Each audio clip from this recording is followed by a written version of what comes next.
अस्सलाम वालेकुम, मैं हूं शाहिद हुसैन। इस वक्त सिंध हाई कोर्ट से आपको रिपोर्ट कर रहा हूं। मेहदी अली काज़मी साहब की तरफ से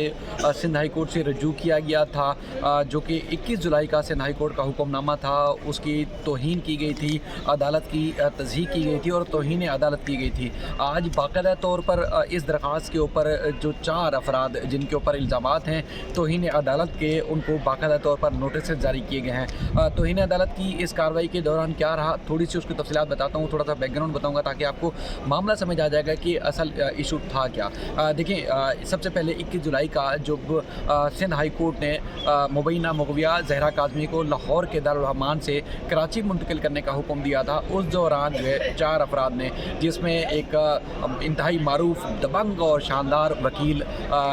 जो है उसमें अली हसन जाफरी साहब हैं और इज़्ज़त माब मोहतरमा ज़ुरैरा महम साहिबा हैं, मुलज़म ज़हीर और दीगर के ख़िलाफ़ जो है तौहीन अदालत की जो है उन्होंने एक ट्रांसमिशन की थी वीडियो में, यूट्यूब लाइव में, और उसमें उन्होंने जज के ऊपर, सिंध की जुडिशरी के ऊपर और ख़ास तौर पर ना सिर्फ जुडिशल मजिस्ट्रेट बल्कि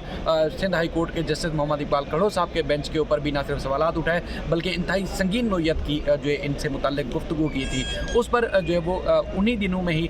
जस्टिस मोहम्मद इकबाल कड़ो साहब की अदालत में बाकायदा तौर पर, चूँकि मेन वो पिटीशन थी जिसमें बच्ची को लाहौर से कराची मुंतकिल करने के लिए एक नई दरख्वास्त दायर की गई थी, उसी में ही तौहीन अदालत की दरख्वास्त जो है वो दी गई थी मेहदी अली काज़मी साहब की तरफ से। फिर चूँकि ये केस समाअत के लिए मुकर्रर हुआ था जस्टिस मोहम्मद इकबाल कड़ो साहब की अदालत में, तो उन्होंने खुद उस वक्त रिमार्क्स में कहा था, चूँकि मेरी अदालत से मुताल्लिक़ ये मामला है तो इसलिए ये केस मैं नहीं सुन सकता, ये चीफ जस्टिस को फ़ाइल भेज देते हैं। चीफ जस्टिस किसी और बेंच को इस केस की समाअत के लिए बाकायदा तौर पर तश्कील करेंगे और इस केस की समाअत के लिए जो है बाकायदा तौर पर एक बेंच जो है वो तश्कील दिया जाएगा। चीफ जस्टिस ने जो है उसमें इस मामले का जायज़ा लिया और उन्होंने नोट पुटअप किया और ये वापस भेज दिया था chief justice Sindh high court Ahmed Ali Shaikh ने ये मामला दोबारा जस्टिस मोहम्मद इकबाल कड़ो साहब को। उसके बाद एज़ पर रोस्टर जो है वो आज के समाअत के लिए मुकर्रर हुआ और उसके बाद फिर अदालत ने जब उनके सामने फ़ाइल पुटअप की गई तो उसके बाद फिर नबील कुलाची जो कि मेहदी अली काज़मी साहब के वकील हैं वो रोस्टर पर आए। तो उसके बाद फिर जो सरकारी वकील हैं उन्होंने कहा कि ये दरख्वास्त जो है ये निपटाई जा चुकी है, तो लिहाजा इसमें तौहीन अदालत या ऐसे कोई मामला बनता नहीं है, दरख्वास्त चूँकि निपटाई जा चुकी है, सरकारी वकील ने बताया अदालत को। तो जज साहब ने चूँकि इस फ़ाइल का जायज़ा लिया हुआ था, जज साहब ने इस मामले को देखा हुआ है, तो उन्होंने कहा नहीं ये तौहीन अदालत की दरख्वास्त है। और चूँकि ये उन्होंने फिर ये बात को दोहराया, ऐसी बात को जस्टिस मोहम्मद इकबाल कड़ो साहब ने, कि ये चूँकि हमने चीफ जस्टिस को भेजा था और ये चीफ जस्टिस ने दोबारा ये मेरी अदालत को मामला भेजा है और अब हम चूँकि इस मामले को जुडिशल मजिस्ट्रेट और उसके बाद सिंध हाई कोर्ट के जजेस के ऊपर ये तौहीन आमेज़ गुफ्तगू की गई है, मेरी अदालत के मुतालिक जो है गुफ्तगू की गई है, इसलिए जस्टिस मोहम्मद इकबाल कड़ो साहब ने कहा कि हम पहले नोटिस जारी करते हैं और उसके बाद फिर मामले को सुनेंगे, सुनने के बाद जो है इस मामले में कुछ तफसीली से देखा जाएगा। कि तौहीन अदालत की दरख्वास्त पर नोटिस जारी करने का मतलब वकला भी अच्छे तरीके से समझते हैं और उसके बाद इसी तरह की जो हमारे सहाफ़ी दोस्त हैं जो कि अदालतों की रिपोर्टिंग करते हैं वो भी समझते हैं कि तौहीन अदालत की दरख्वास्त के ऊपर नोटिस हो जाना ये एक बहुत बड़ी बात होती है, क्योंकि अदालत ने जिस तरह के नोटिस जारी किए हैं और 15 रोज़ के अंदर अदालत ने इनसे जवाब मांगा है। यानी कि अगर जहाँ तक मुझे ज़ाती राय है ये मेरी, अगर इस मामले को शायद उन्होंने हल्का लिया या उसके बाद फिर इस मामले को जिन्होंने तौहीन अदालत की है उन्होंने इस मामले को उन्होंने संजीदगी से ना लिया या अदालत से शायद अगर माफ़ी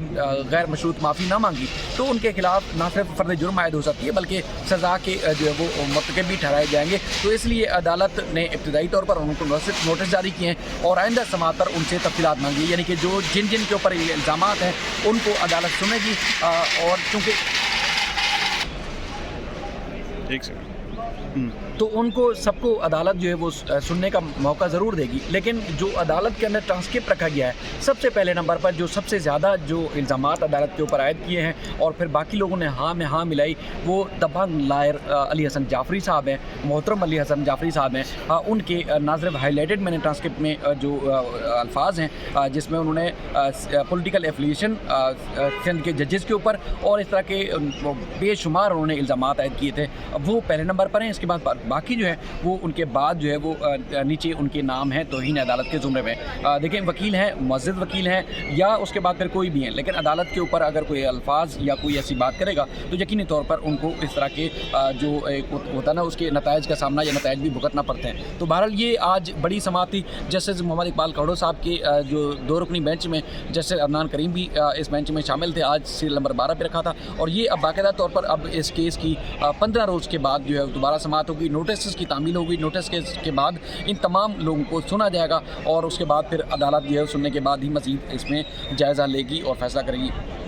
دوسری جو توہین عدالت کی درخواست ہے جس میں سول سوٹ ہے مہدی علی کاظمی صاحب کی طرف سے یوٹیوبرز کے خلاف, اس کا جو ہے وہ آنے والے دنوں میں جس طرح جو ہے خاص طور پر آگے جا کر جو ہے وہ اس میں ارجنسی کی درخواست دائر کی جاتی ہے, تو جیسے پیش رفت ہوگی اس حوالے سے بھی آپ کو ضرور آگاہ کریں گے. اپنا خیال رکھیے گا. اللہ حافظ.